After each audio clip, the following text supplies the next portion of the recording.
नमस्कार भाइयों। एक भाई जी कमेंट किए हैं और भाई जी अपने कमेंट में कह रहे हैं कि अगर सभी वीर को रोकने लगें और संभोग से बचने लगें तो ये दुनिया ही रुक जाएगी और सोचो क्या दुनिया को रोक सकते हो। तो देखिए दोस्त, मैं इस दुनिया को रोकने की बात नहीं कर रहा और ना ही इस दुनिया को रोकने का प्रयास कर रहा हूँ। मैं बात करता हूँ बीमारियों को रोकने की, मैं बात करता हूँ रोग दोष को रोकने की, मैं बात करता हूँ अपनी कमजोरी को दूर करने की, मैं बात करता हूँ बिगड़े हुए जीवन को सुंदर, सरल एवं सफल बनाने की, मैं बात करता हूँ टूटे हुए शरीर को पुनः खड़ा करने की।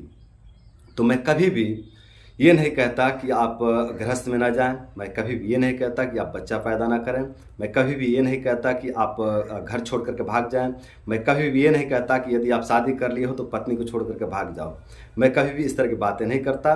मैं तो कहता हूँ कि यदि आपकी शादी हो गई है, आप गृहस्थ में हैं, परिवार में हैं और किसी कारण से आपके शरीर में किसी रोग दोष का प्रकोप हो गया है या फिर आप बहुत ज़्यादा कमजोरी का सामना कर रहे हो, तो आप कुछ महीनों तक ब्रह्मचर्य व्रत का पालन कर लो और जब आप रोग दोष से मुक्त हो जाओ तो संयम पूर्वक परिवार में रहो, बच्चे पैदा करो, घर चलाओ, परिवार संभालो, माता पिता का सेवा करो और अपने परिवार को अच्छे से चलाओ। मैं यही बात कहता हूँ। मैं ये भी कहता हूँ कि यदि आपका शादी हुई ही नहीं है, अभी आपका शादी नहीं हुआ है और किसी कारण से आपके शरीर में किसी रोग दोष का प्रकोप हो गया है, चाहे कारण कोई भी हो, किसी भी कारण से आपके शरीर में कोई रोग दोष आ गया है या फिर आप बहुत ज़्यादा कमजोरी का सामना कर रहे हैं, तो कुछ महीनों तक या वर्षों तक आप ब्रह्मचर्य व्रत का पालन कर लीजिए और जब इस रोग दोष से आप मुक्त हो जाएं तो आपको शादी करना हो तो शादी कीजिए या फिर जॉब प्राप्त करना है, काम खोजना है तो काम खोजिए, अपना मंजिल हासिल करिए। उसके बाद जो है कि आप शादी करिए, विवाह करिए और संयम पूर्वक गृहस्थ में रहिए। मैं यही बात कहता हूँ। मैं कभी भी ये नहीं कहता कि आप शादी ही ना करो, मैं कभी भी ये नहीं कहता कि आप घर छोड़ करके भाग जाओ, मैं कभी भी ये नहीं कहता कि आप भगौड़ा बन जाओ। मैं तो आपको गृहस्थ के लायक बनाने का प्रयास कर रहा हूँ और यदि आप मेरी बात मानते हो और संयम साधते हो तो यदि आप गृहस्थ के लायक नहीं बचे हो तो आप गृहस्थ के लायक बन जाओगे ब्रह्मचर्य का पालन करके। तो मैं यही बात कहता हूँ। तो कोई भी भाई भ्रमित ना हो, बिल्कुल अपना कन्फ्यूजन दूर करके रखें और धैर्यपूर्वक ब्रह्मचर्य का पालन करें। आपके शरीर में जो भी समस्याएं उत्पन्न हुए हैं मास्टरबेशन के कारण या फिर गलत खान पान के कारण या फिर किसी भी कारण से आपके शरीर में जो भी समस्याएं उत्पन्न हुए हैं वो सभी समस्याएं धीरे धीरे स्वतः ही खत्म हो जाएंगे।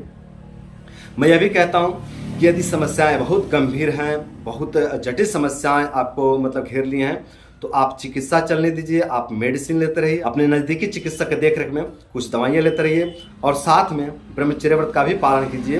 तो जो भी आपके शरीर में व्याधियाँ उत्पन्न हुए, जो भी जटिल व्याधियाँ उत्पन्न हुए, जो भी गंभीर समस्याएं उत्पन्न हुए, ये सभी समस्याएं बहुत जल्दी दूर हो जाएंगे ब्रह्मचर्य की सहायता से।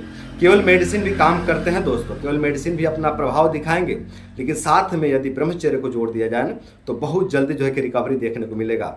तो दोस्तों मैं यही बात करता हूँ। मैं घर छोड़ करके भागने की बात नहीं करता, मैं भगौड़ा बनने की बात नहीं करता, मैं दुनिया को रोकने की बात नहीं करता। तो मेरे भाई, उम्मीद करता हूँ कि आपका कंफ्यूजन दूर हुआ होगा और साथ ही भी उम्मीद करता हूँ कि आप सभी लोग ब्रह्मचर्य व्रत का पालन करेंगे और ब्रह्मचर्य व्रत का पालन करके आप लोग अपने रोग दोष बीमारी कमजोरी को दूर करेंगे और अपने रोग दोष बीमारी कमजोरी को दूर करके आप लोग अपने जीवन को सुंदर, सरल एवं सफल बनाएंगे। तो आज के लिए इतना ही। नमस्कार।